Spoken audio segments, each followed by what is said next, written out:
All right, today we explore what to buy. You did your portfolio allocation. Now you decide what to buy with fundamental analysis.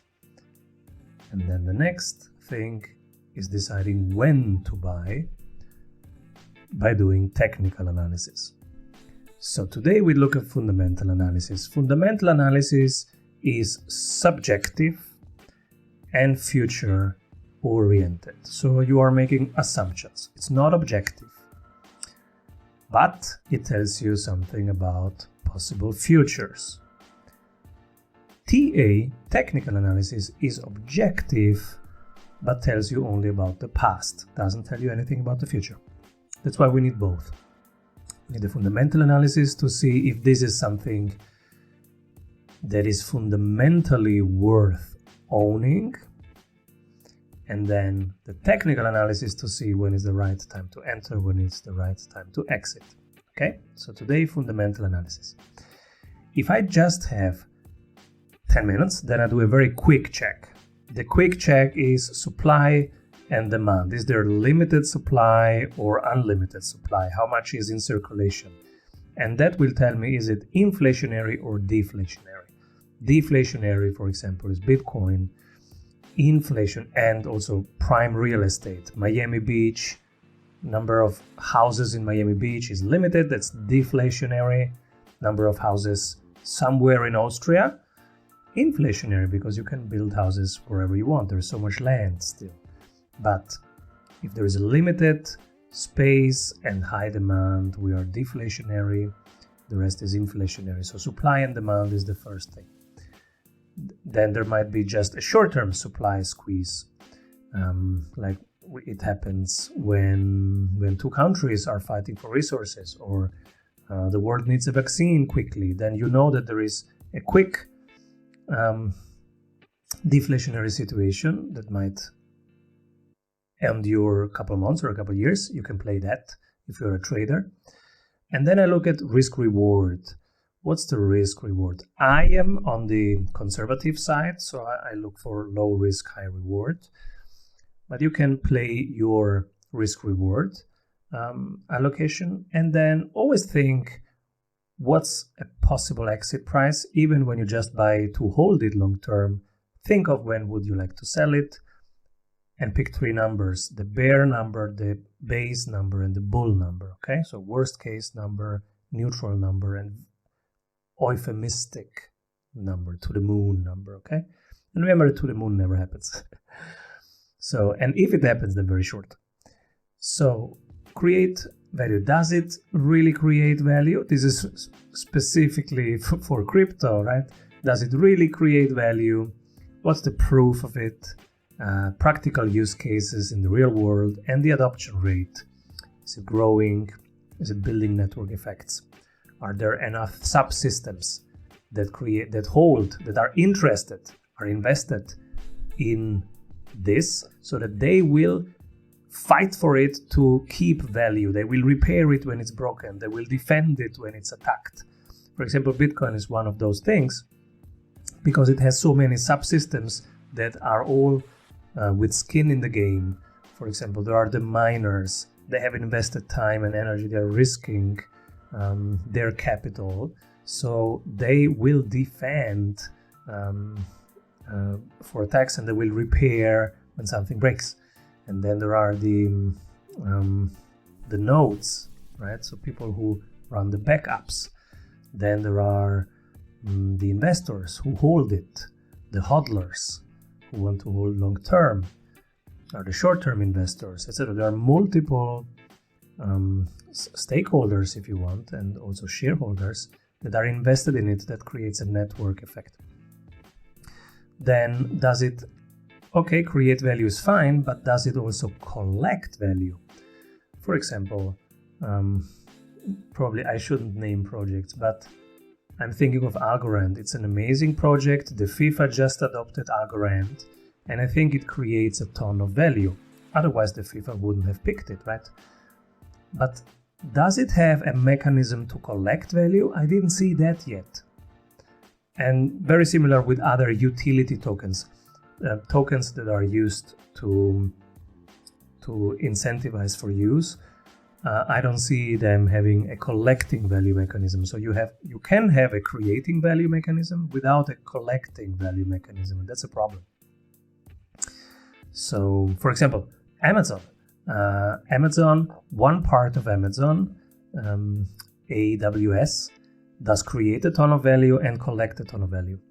The other part of Amazon, which is the retail business where you buy the books, and that does create a ton of value, but it does not collect any value because retail is low margin. It's a low margin game, and even with those high volumes, it's not profitable in terms of an investment. It's not a stock you want to hold right now, for example. And then because they just need to do one failed acquisition, and they did just one, and then bad earnings, and the markets penalize it by selling. So look at the collection mechanism, and then revenue streams, gross profit, operating profit, net profit, and can they preserve value? Now we go back to the beginning. Is it inflationary or deflationary? And I don't touch things that are inflationary above 30%, because otherwise it's like most governments issued currencies, they inflate, as you can see, and so they lose purchasing power. They are not hard assets that can store value over a long time.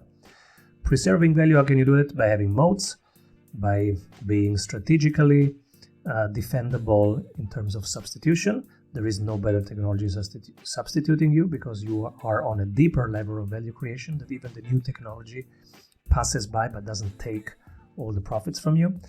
There are network effects that can defend you. That is also something that can preserve value, as we have seen with Bitcoin. And the depreciation is ensured by having a low inflation, maybe just a couple percent, definitely less than 30%. So that's if you have just 7 minutes, because it took us 7 minutes right now. But what if your business would run well even when you are on vacation? Discover how 1,600 business owners have regained their freedom using the Strategy Sprints blueprints. How they enjoy living their dream and watching their business scale. Get the exact checklists they use to go from stressed to fulfilled using the Strategy Sprints method. Order your copy of Strategy Sprints 12 Ways to Accelerate Growth for an Agile Business on Amazon today. And if you love it, leave us a review. For more information, head over to strategysprints.com. Let's do also the proper one, right? So, fundamental analysis of a stock and fundamental analysis of a crypto. How do you do that? If I have a stock, for example, Tesla, I look at S-curves. So the market always evolves in S-curves. It starts slowly, you don't see anything, then it has a very rampant growth phase, and then it stagnates and is in the maturity phase until it gradually slows down. And in parallel, the next S-curves is coming, and if they want to be around very long, and if they are good strategists, they will always surf on top of each S-curve from one to the next. So the question for Tesla is, does it have multiple S-curves? In this case, yes. So the first thing is, does it solve a problem?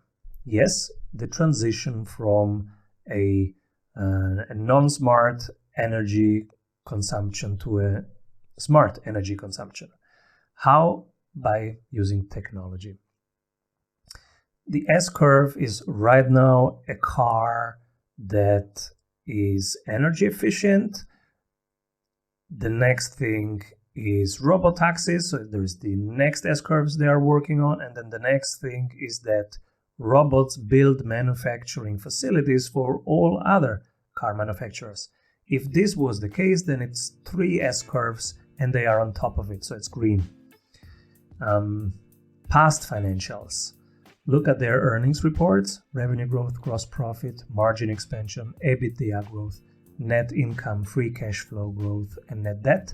And you look at the past and the current, and you see the trend. I look at 10 years, if you get 10 years, 5 years at least. And then networks effects. Is it a two-sided marketplace or just one-sided? If it's one-sided, it's easier for a competitor to disrupt, to substitute. If it's a two-sided marketplace, then it has network effects that stabilize it and it's hard to stop. Competition risk. Is it easy to copy or hard to copy? What's the quality of their competitors? Are they very awake, very fast, or is it in a sleeping environment? And what are the incentives? That's still network effects. What are the incentives for people to stay invested, right? To use it. And then on the competition risk, is the team strategical? Is the team tactical? Is the team both? That's really important for competitiveness. Strategic is when they're looking long term, like Bezos, Elon Musk. Tactical is more when they're great at executing, and you need both. But check, are they strategic? Are they tactical? Are they both? And then regulatory risk. Can it be regulated in a way that geography might, for example, ban some elements, some metals, or some energy sources that are used by this company? Current financials, same as the past financials, and then the valuation. Is it overvalued or undervalued? Now, the markets never value at fair price. That's the gap between the value of an asset and the price of an asset. The value is quite constant. You can assess it, and we are assessing it right now. But the price is very different, and the markets always overprice or underprice. A stock is always either overvalued or undervalued. The next module will be around market psychology, and you will see that the market is driven by fear and greed. It's always bipolar. It's either overly optimistic or overly negative, pessimistic. It's rarely having the price that reflects one-to-one the fair value of an asset, because it's driven by emotions and other dynamics that we will see in the psychology section. So don't think too much about the price. When we are doing fundamental analysis, we see what's the value of an asset, and the price is a different things we looked at with technical analysis.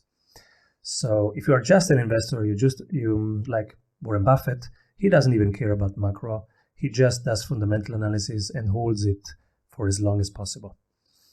So we look then at price to earnings and forward price to earnings. That's the fundamental analysis part.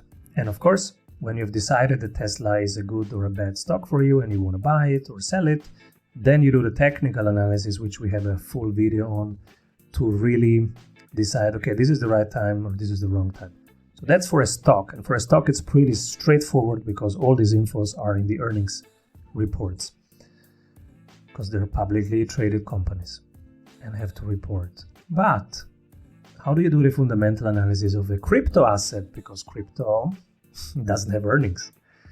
So this is what I have built for myself, and it served me well so far. A 10 steps fundamental analysis of a digital asset, a crypto asset.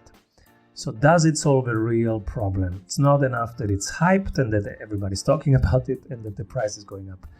This is not enough. So fundamental analysis, does it solve a real problem in the real world? Okay. Then decentralization. Is it fully decentralized or half decentralized, or is it centralized? The more decentral, the greener in the fundamental analysis, because it is defendable and it is defended and it is repaired by the many people involved in those decentral networks. All those nodes of the system repair the system, maintain the system, back up the system, defend the system, improve the system. So that's green. The more decentralized, the more green. Network effects, same as before. A two-sided marketplace is green, a one-sided marketplace yellow, red. Incentives.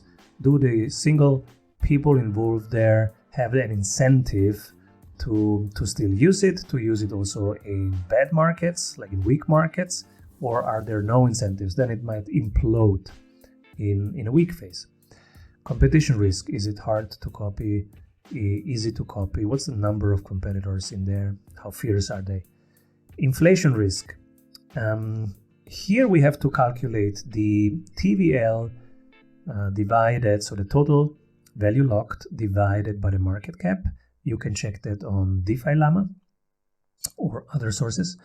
And you want to see the total annual issuance divided by the supply. That tells you if it's deflationary or inflationary. Inflationary loses value, deflationary increases in value. Then the regulatory risk. This is where all cryptos are red, except maybe Bitcoin. You can put it on yellow, green. Michael Saylor would say green. Others would say yellow, because will it be regulated as a security or as a commodity by the SEC or by other institutions? Velocity. So does it grow at the right pace, in the right direction? What's the quality of investors behind it? Green, yellow, red. The team. Did the team deliver something similar before or not? Community. How, if you go into GitHub, you can check the number of contributors. These are the developers. The pull requests that developers are working on right now. The commits, so the task there that they have committed doing. And then you can check their Discord to see, do they have at least 30,000 people actively contributing right now? And maybe even Telegram, but Telegram is so noisy that I don't use it anymore. It's become too much noise and not enough signal for me. This is the fundamental analysis of a crypto stock. And if you do that, you have probably now avoided 99% of all possible crypto assets, because they will not stand this test. You will probably only find a handful of crypto assets that even qualify for half of this due diligence. That's why in the end you will stay with the most secure ones, or at least you will have more information to take your decisions according to your current situation, portfolio allocation, risk appetite, and life needs. Hope this helps. Let me know what you need next, and keep rolling, everybody.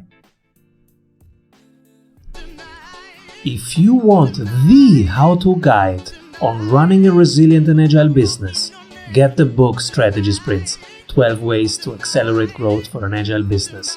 It offers the step-by-step blueprints to elevating your marketing and sales. Order your copy of Strategy Sprints, 12 Ways to Accelerate Growth for an Agile Business on Amazon today. If you love it, leave us a review. For more information, head over to strategysprints.com.